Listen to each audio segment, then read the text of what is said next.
Hey, what's going on guys? Marvin here. Welcome back to another video. Now before we get into this video, I did want to let you guys know that we still have the Black Friday sale going on the Wholesale Underground Mentorship Program. So if you guys click the first link in the description, it'll tell you everything that you need to know.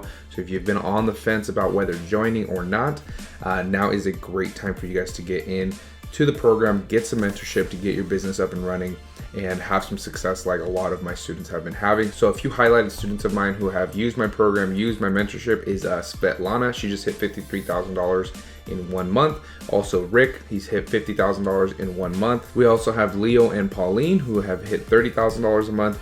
We have Sharif who has literally, his business has grown every single month since joining the program. He said he just joined in March or April, and you can see his business sales are just going up and up and up since joining the program. So if you guys want to get in, you guys can get the exact same course and mentorship that they did to build these businesses. Just click the first link in the description and it will take you to where you need to go.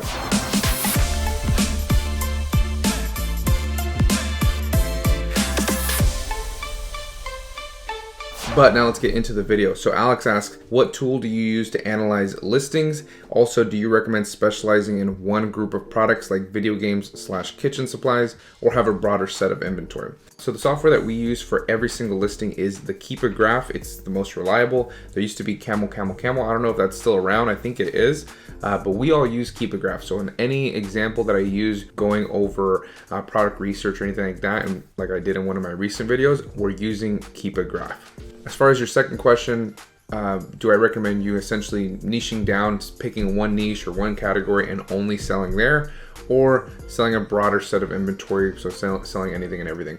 I think you should sell anything and everything that's going to make you money. If you are looking into a category, then spend some time in that one specific category to find suppliers, find products before moving on to a different category. Because if you spend 5 minutes on one category, then you say, oh, there's nothing there. So you spend 10 minutes on another category, then 10 minutes on another category. You're never going to find anything like that.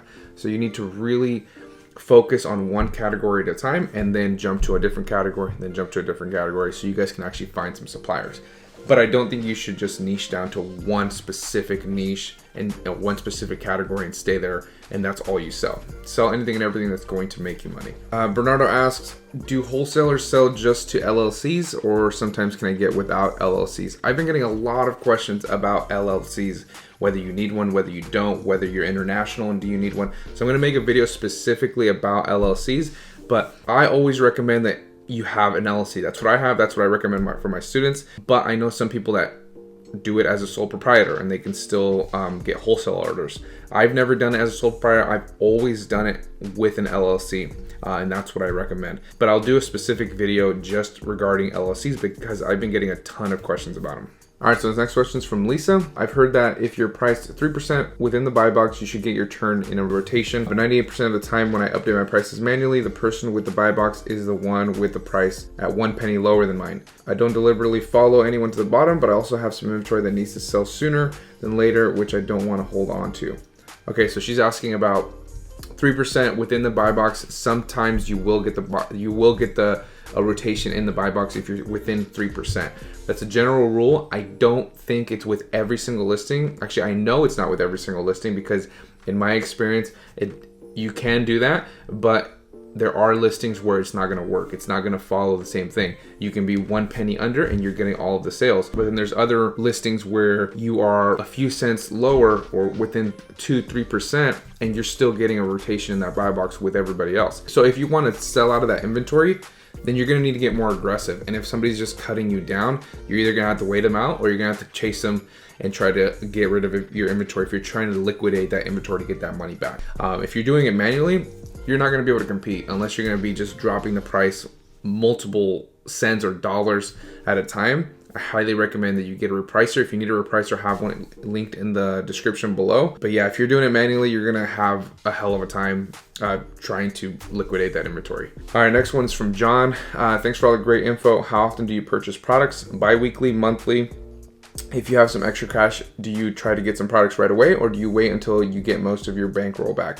Right now during Q4, as soon as I cash out my money early, I make a purchase right away. So as soon as the money comes in, it's going out. Just trying to get as much inventory into the Amazon warehouse as possible before that December 1st date when they're not gonna be prioritizing processing inventory from sellers.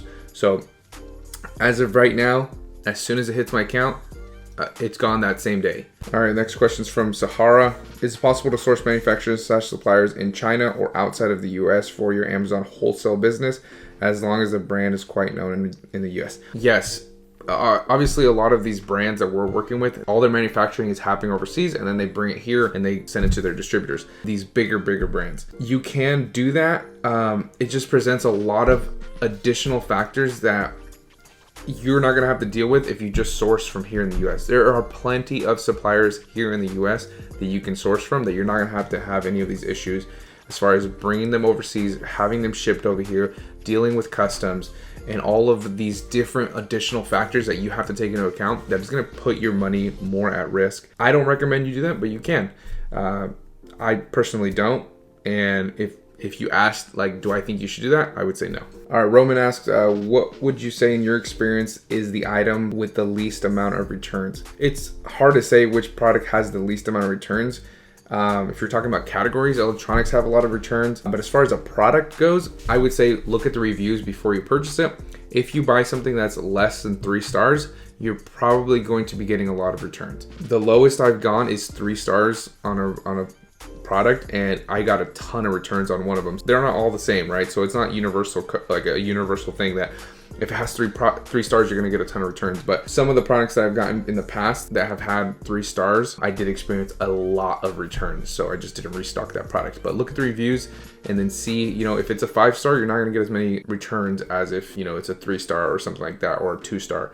I wouldn't buy something that's a 2 star that has a 2 star rating, just because I don't want to have to deal with all of those returns that you're probably going to get. All right, last questions from Anna. Is it important to run PPC for wholesalers? PPC is not essential, but it is a good way to boost your sales. You can do automatic campaigns that actually work really great. I usually do them on my slower moving products that are higher in margin, because I have that wiggle room. If I'm selling a product that is lower in profit, but it sells faster, I'm not gonna worry about PPC. I only do it with my slower moving products that are gonna have higher margin. So I wanna increase the amount of units that I'm selling per month. And if I can spend a few dollars on PPC, but I'm making a lot more, then I will absolutely do that. But it is not essential for you to do that. You will be just fine if you don't want to do PPC right off the bat, but it is something to look into as you progress. Again, guys, if you want to take advantage of that Black Friday sale that we have going on right now, click that first link in the description and it'll tell you everything that you need to know. Also, if you guys have been wondering about a wholesale list, whether you should buy a wholesale list or you should stay away from wholesale list, questions about wholesale lists is probably the thing I get asked about the most. I actually went ahead and bought 3 wholesale lists, and I go over them with you, show you everything that you need to know about wholesale lists and purchasing them in this video on the screen. So check out the video, and I'll see you guys in that next one.